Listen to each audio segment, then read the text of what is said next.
नमस्कार दोस्तों, स्वागत है आप सभी का विद्याग्राम जीएम में। प्यारे दोस्तों, जैसे कि आप सभी को पता है कि हमारा जो नया चैप्टर चल रहा है जिसका नाम है जीव विज्ञान की प्रमुख शाखाएं यानी कि मेजर ब्रांचेज ऑफ बायोलॉजी, जिसमें हम बायोलॉजी के जो प्रमुख ब्रांच हैं उससे संबंधित जितने भी क्वेश्चन प्रीवियस ईयर में पूछे गए हैं उन सभी को डिस्कस करने के लिए हम आपके सामने आ चुके हैं। इससे पहले हम ऑलरेडी 5 क्लास कर चुके हैं। अगर आपने नहीं देखा है तो जा करके वीडियो वाले सेक्शन से या फिर प्लेलिस्ट से सारा वीडियो आप ज़रूर देख लीजिए।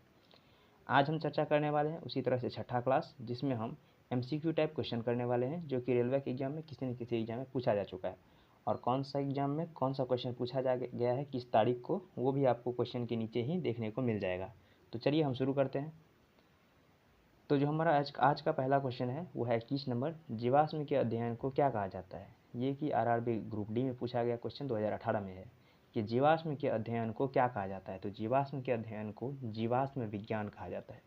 यानी कि हिंदी में तो काफ़ी आसान होता है, अगर कह दे कि कवक के अध्ययन को क्या कहते हैं तो कवक विज्ञान हो जाएगा, शैवाल के अध्ययन को शैवाल विज्ञान कहा देता है। लेकिन पूछा जाता है इंग्लिश में, ठीक है। तो यहाँ पे कवक विज्ञान की जगह पे आपको पैलियंटोलॉजी या फिर पेलियोटोलॉजी आपको देखने को मिल सकता है। तो पैलियंटोलॉजी कह लीजिए या फिर पेलियोटोलॉजी कह लीजिए, ये कवक यानी कि ये जीवाश्म से ही संबंधित है। इसलिए जीवाश्म के अध्ययन को हम जीवाश्म विज्ञान या फिर इंग्लिश में पैलियंटोलॉजी कहते हैं। बात करें ऑप्शन नंबर ए जो एंटोमोलॉजी है, तो एंटोमोलॉजी कीट पतंगों के अध्ययन को हम एंटोमोलॉजी कहते हैं, ठीक है। ऑप्शन नंबर सी यहाँ पर पोमोलॉजी हो जाएगा। पोमोलॉजी जो है वो फलों के अध्ययन से संबंधित है, इसलिए इसका सही आंसर जो है पोमोलॉजी फलों के अध्ययन से हो जाएगा। ऑप्शन नंबर डी वर्गीकरण की बात करें तो जो पौधों का वर्गीकरण करना वर्गीकरण कहलाता है, यानी कि एक समूह में बांटना वो वर्गीकरण होता है। तो इस हिसाब से जो इस क्वेश्चन का आंसर है कि जीवाश्म के अध्ययन को जीवाश्म विज्ञान यानी कि पैलियंटोलॉजी कहते हैं। नेक्स्ट वाला क्वेश्चन है, वही क्वेश्चन है कि पैलियंटोलॉजी डैश के अध्ययन से संबंधित है। तो ये काफ़ी आसान क्वेश्चन आपके लिए रहा क्योंकि अगला क्वेश्चन यही था। तो ये जो पैलियंटोलॉजी है इसी तरह से इंग्लिश में पूछा जाता है। ये क्वेश्चन आरआरबी जेईई में पूछा जा चुका है। तो पैलियंटोलॉजी जो है जीवाश्मों के अध्ययन से संबंधित है, तो जीवाश्म के अध्ययन को हम पैलियंटोलॉजी कहते हैं, ठीक है। हड्डी की बात करें तो हड्डियों के अध्ययन को हम ऑस्टियोलॉजी कहते हैं, यानी कि अगर हिंदी में बात करें तो अस्थि विज्ञान कह लेंगे। तो हड्डियों के अध्ययन को हम ऑस्टियोलॉजी कहते हैं और जीवाश्म के अध्ययन को ये पैलियंटोलॉजी कहते हैं, ठीक है।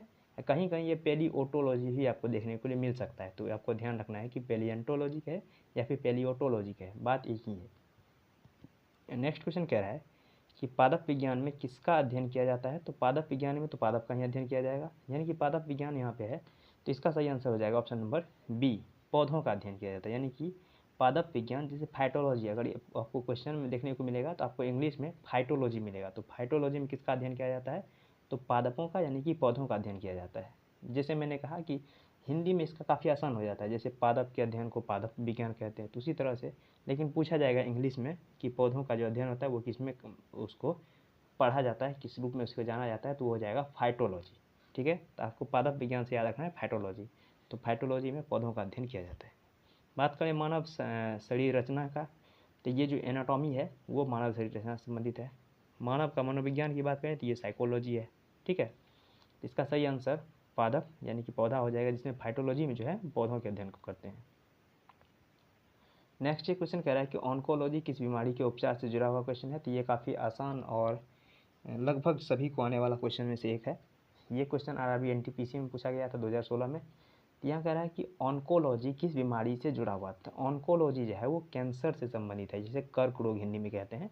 तो कैंसर से संबंधित रोग है जिसे हम ऑन्कोलॉजी कहते हैं, ठीक है। और जो कैंसर के उपचार के लिए जो चिकित्सक होते हैं उसी को ऑन्कोलॉजिस्ट कहते हैं, यानी कि कैंसर विज्ञानी कह सकते हैं या फिर कैंसर के जो एक्सपर्ट होते हैं उसको ऑन्कोलॉजिस्ट कहते हैं, ठीक है। तो ऑन्कोलॉजी जो है वो कैंसर से संबंधित है।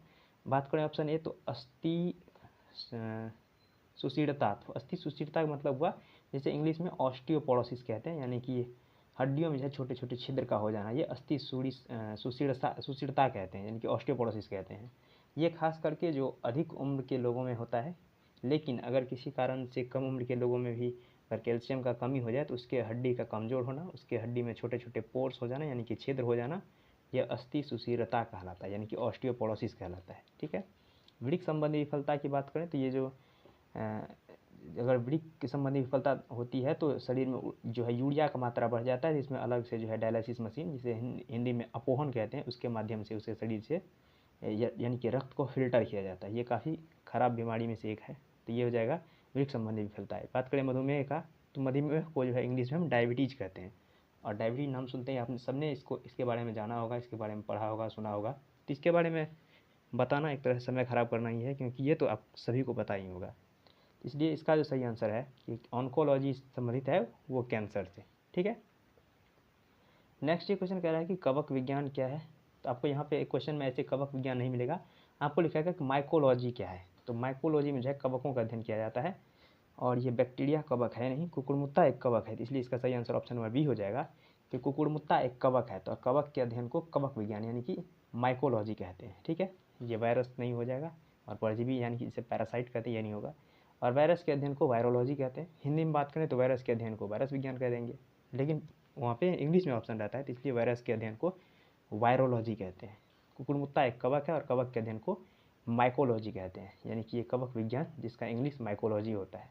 और उसी तरह से एक कहता है शैवाल, शैवाल के अध्ययन को फाइकोलॉजी। तो आपको ये दोनों एक ही साथ याद रखना है कि कवक के अध्ययन को माइकोलॉजी और शैवाल के अध्ययन को फाइकोलॉजी कहते हैं। ठीक है, तो आज के लिए इतना ही, मिलते हैं नेक्स्ट वीडियो में, तब तक के लिए धन्यवाद, जय हिंद।